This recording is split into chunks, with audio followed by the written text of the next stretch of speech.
morning, everybody. It's so nice to see you all here, nice and early. Hope everyone's had a Barocca and a coffee. All the important things to keep us going today. Fantastic. Alrighty, we're talking climate tech, we're talking the built environment. Let's start with some introductions. Sorry, mental blank. Simon, please. My name is Simon Phelan. I'm the CEO and founder of a UK-based business called HomeTree. We're building a residential energy services business that installs all the primary home electrification technology, so heat pumps, solar battery, EV charging. We have a financing business that offers leases and loans to homeowners for installing this equipment. And then we have a service and maintenance or insurance business where we offer breakdown insurance policies to maintain the kit and make sure it's working effectively. Fantastic. Hi everyone, Christian Hernandez. I'm the founding partner of 2150. We're a venture capital fund based between London and Copenhagen, 270 million first fund. We invest in climate solutions that help make cities and the industries that power them efficient, resilient, sustainable, and we happen to be an investor in HomeTree. We invest on both sides of the Atlantic, usually Series A, Series B, trying to decarbonize the hardest to decarbonize sectors as quickly as possible. Fantastic. First question, Simon. I mean, we know that sustainability is expensive. What's the state of play in the UK when we talk about things like rebates, government incentives to make a home more sustainable or a residential dwelling? And, you know, I have written so much about the Nordics. So how do you fare versus the Nordics?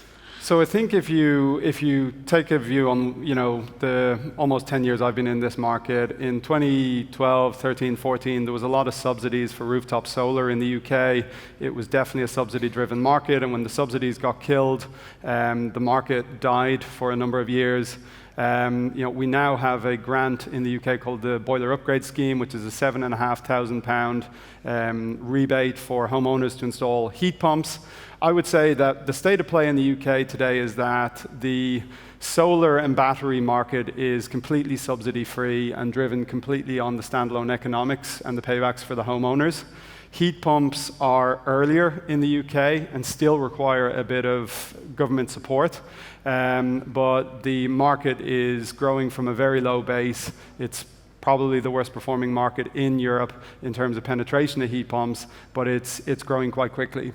I think to your question around comparing it to the rest of Europe, I think it's a fair and unfair question to ask, why is the UK such a laggard on something like heat pumps comparing to a market like Norway, for example? If you take Norway, where since the 50s, 60s, 70s, primarily the energy for homes has been supplied by hydro, which clearly is electric. Clearly the whole heating infrastructure of that country, day one was built around electricity as being the primary source. The UK has the most developed gas grid, probably of any developed nation. We've got the highest penetration of gas boilers. And what's come with that is a whole paraphernalia of a kind of a gas lobbying body, etc., which has meant that for the government to make the flip to decide, okay, we're going to move from gas and electrify something like heating in homes, is actually taking them an awful long time, because they've got this lobby in their ear says, well, let's go from gas to another type of gas, a clean gas. And if you saw last week that actually the government finally put a nail in the coffin of hydrogen in domestic heating in the UK, which we've been saying for nearly 10 years. So look, the direction of travel is clear. We're going to electrify heating. We're earlier in the UK. There was only 55,000 heat pumps installed last year in the UK, 1.7 million gas boilers. But we think that's part of the reason that HomeTree is out acquiring heat pump solar installation companies in the UK, because we think there's a lot of opportunity to grow. Absolutely. And Christian, I mean, we talk sustainability. There are so many different verticals that you could have impact, particularly in the state of climate emergency. Why did you pick the built world? What are you investing in? What does it all mean? Yeah, so it goes back to my own kind of climate journey and trying to understand two things. One, where could we have the greatest impact as quickly as possible and as broadly as possible? And realizing that driving a Tesla made me feel good, but actually it's negative for 6 years before it becomes positive. Yeah. And when you start looking at where emissions come from and where venture capital dollars are being allocated, back in 2020, 50% of venture capital dollars were going into mobility, EVs, batteries, scooters. That's about 13% of emissions. 50% of emissions comes from buildings and industry. So effectively, are cities and the stuff that powers them. Specifically, buildings are actually 30% of global emissions. So, and then you look at the funding going into that, and back then it was like single digit, 5%. So there's solutions that can be deployed now, like the stuff that Simon's doing, that can be scaled now, and there's regulation that's pushing incentives, both in the US and Europe, to actually deploy them, but also customer choice, right? You don't want to be in a draughty, erratic temperature apartment or office. You want to be somewhere that's energy efficient because it costs you money and thermal comfort. And so there's actually this demand pull as well. It's gone up slightly since 2020. Industry's gone up significantly from like 7% to 17% of venture capital dollars, but there's still that mismatch. So for me, it was about speed and scale. Where can we actually deploy with speed, stuff that exists today, and actually scale it up as quickly as possible at a city scale level? So we do everything from lower embodied carbon cement to a new architecture for air conditioning, which hasn't changed since Mr. Carrier invented it in 1902, literally, to we did a company in Scotland that does intercity electric bus travel. So a very hard to decarbonize or electrify sector of mobility. To a industrial steam replacement. Industrial steam, nobody really talks about this. It's 2.25 gigatons of emissions to make your milk, your beer, your pharmaceuticals. This company in Colorado electrifies it with off-the-shelf industrial heat pumps. So quite broad. I mean, the urban environment is literally everything, but all focused on how can we achieve the greatest amount of mitigation, adaptation in the shortest amount of time possible. And I don't know if people know, we not only have a VC, but we have a portfolio company representative here as well on stage. So I'm going to ask you a question, Christian. How do you support your portfolio companies? What does it kind of mean in practice? We add value. So, I mean, I think for us, it's a typical stuff, right? We're in the board. We're supposed to be on the team. We're supposed to mentor and advise the founders. Many of them are first-time founders. We help them find the right talent, find the right next pocket of funding. In the case of Simon, we actually helped convince the rest of the round to coalesce around the last funding round. But on top of that, because of our mission, we do two other things. One, we actually have a research function that goes pretty deep into these problem sets, and we share that research with our founders and with other investors to educate them on the problems and convince them. Two, we are what's called an Article 9 fund, which is a EU designation, which means that we can only invest in positive impact businesses. So we have to do research, analysis, and due diligence alongside our financial due diligence and work with the founders on their impact model. Many of them have not developed it. We also have to report every year. So we consult and work with these founders to create the methodology, the tools to actually track their impact, because we need it, but also because other investors in the future will need it as well. And then finally, we have this, what we call platform growth team that actually helps interact with the ecosystem of potential deployers of the solutions to help get them in front of potential customers. And every customer is obviously revenue back to the business, but every deployment is also impact. And so we have two ladies, Jill and Amy, who help kind of map the ecosystem and understand different problems across it. Fantastic. Did you want to maybe offer your experience as a startup? Sure. Yeah. So we've raised £85 million of capital. We did a Series B in December 22, which Christian led. Christian and I had known each other for a couple of years. And look, I would stand absolutely behind Christian's point. Our story, climate tech today is I guess a challenging investment space because do you invest in first of a kind plants? Do you invest in, in kind of really science-based technologies, or do you invest in something like HomeTree, which is more of an enabling business for technologies that already exist? But I guess, to Christian's point, we weren't perhaps on the face of it the most obvious Article 9 fund investment. I built over the last 9 years the fourth largest boiler home emergency breakdown business in the UK, competing with the likes of British Gas and HomeServe. We had 5,000 multi-trade engineers in our business, electricians, plumbers, but we were maintaining over 100,000 boilers in consumers' homes across the country. Now, the reason that it took a bit of thinking was there's lots of direct-to-consumer heat pump installers, solar companies in Europe today. Some of you will know the names. They've raised a lot of money in Germany. But the challenge for those businesses is you're trying to compete for a customer's mind share in a 1 in 15 to 1 in 20 year transaction. These are large capex items that you really only do once every 20 years. So at the end of the day, it's an installation business that really becomes a marketing business. And the marketing costs just become more competitive. And what we were able to convince Christian and Raul and his team on was in having this big base of homeowners who we had on this insurance product and having the engineer network and protecting the existing heating system in the home, that actually when it came time for the homeowner to replace that heating system, that actually we had a better chance to convince them to upgrade to a green solution. And I would say that, as it sounds sensible right now, but, obviously a lot of money has gone into the climate ecosystem, Article 9 needs to be, validated that it's going to be used for the right purpose. The 2150 guys absolutely, were the ones that helped me convince the market that that was an equity story worth backing. We raised $50 million. And all the points that Christian has then mentioned in life, we're going to be raising more capital probably over the next year or two. We're speaking to lots of growth investors who want to put in meaningful checks. We've recently raised a debt round from BlackRock. We're raising a very big round at the moment from a big bank on the project finance side. All of these guys have requirements around your carbon accounting, your ESG, and Christian and his team have helped us make that a lot more sophisticated in terms of our reporting. Great.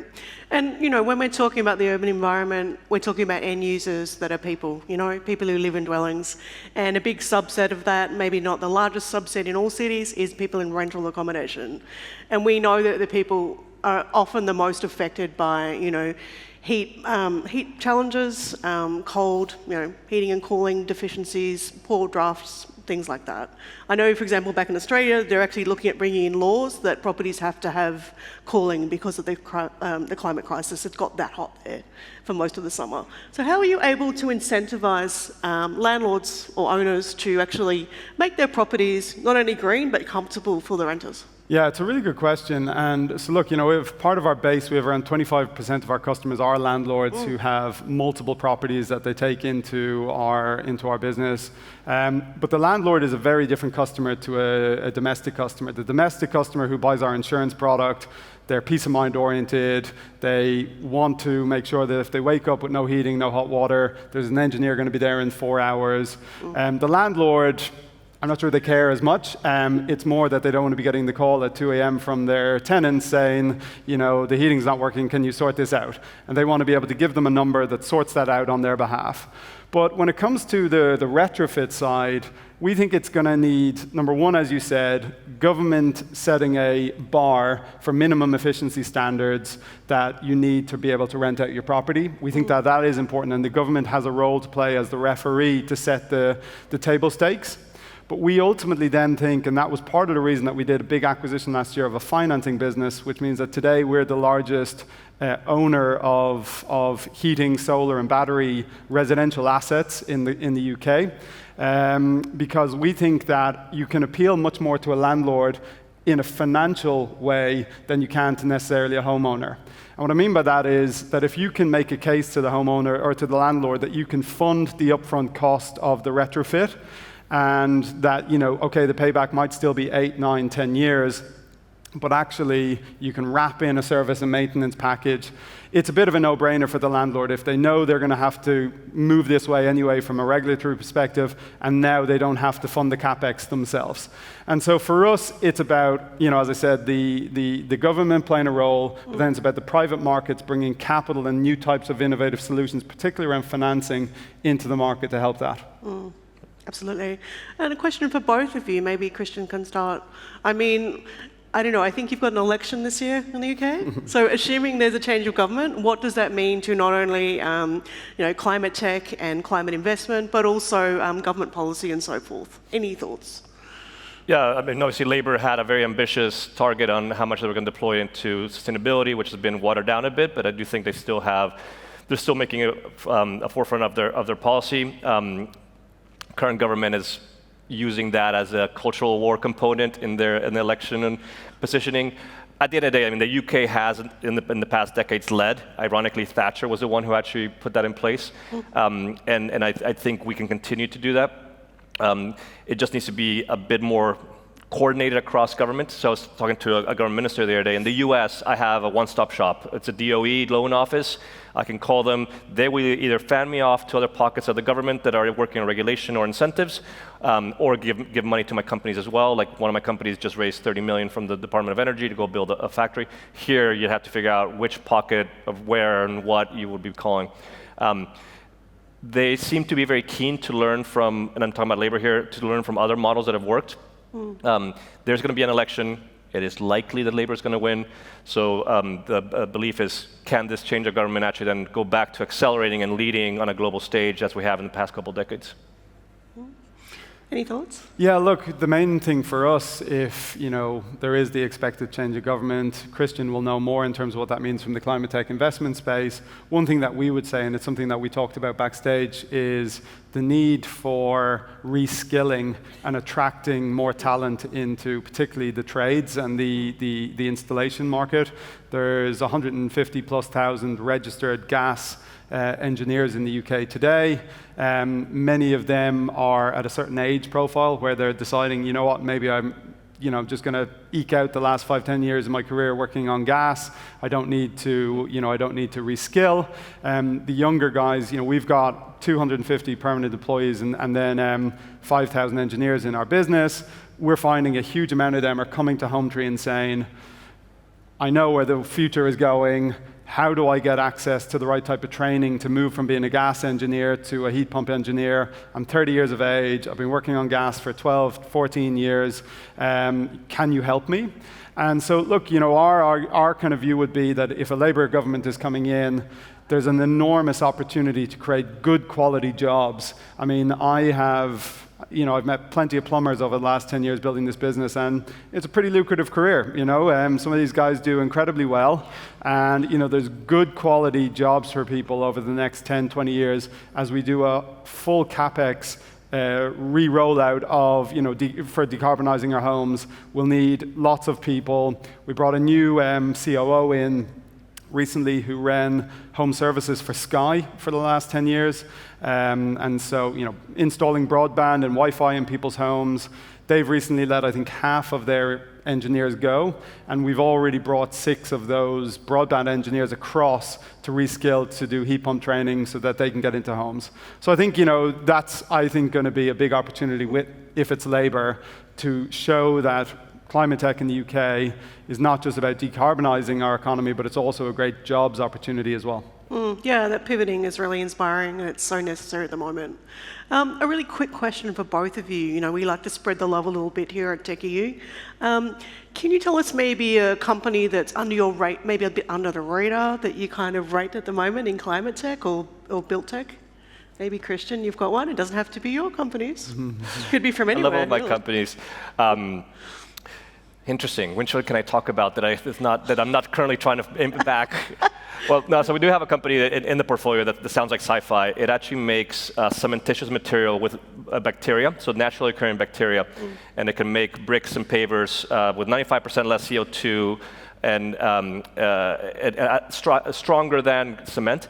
So what I love about that one is A, it sounds like sci-fi, but B, the fact that we actually found something in biology to solve the biggest man-made problem in the world, which is cement and concrete. It's called Biomason, based in the US, but shipping here. The first building is across the river that's going to be using Biomason in the UK. Fantastic. That's so funny. I was talking to someone last night about tiles. It was a wild party. And yourself? I met, I met a startup 2 weeks ago. It's less than a year old. It's called Adia Thermal. Bunch of really incredible guys. One came from DeepMind. They're all PhDs, and they're working on solving massively reducing the time to install a heat pump down to less than 2 days. And I was pretty impressed. Very early stage, but whether it's them or others, whoever can solve this problem, the lead-in time to install heat pumps, the big challenge we have in the UK today is that over 90% of heating systems get replaced when the heating system has broken and it's a home emergency, and it's not a great time to install a heat pump when you got no heating and no hot water and the kids are crying. And so you need to either reduce the time or you need to get in earlier, and I think if someone can solve that problem to get the time to install down dramatically, similar to a gas boiler, I think that's a big opportunity. Fantastic. Look, we're sadly out of time. We probably could have spoken for another hour, frankly. This is just such a great topic. Thank you so much both for taking the time today, and thank you so much, audience. Lovely to have you all here today. Thank you.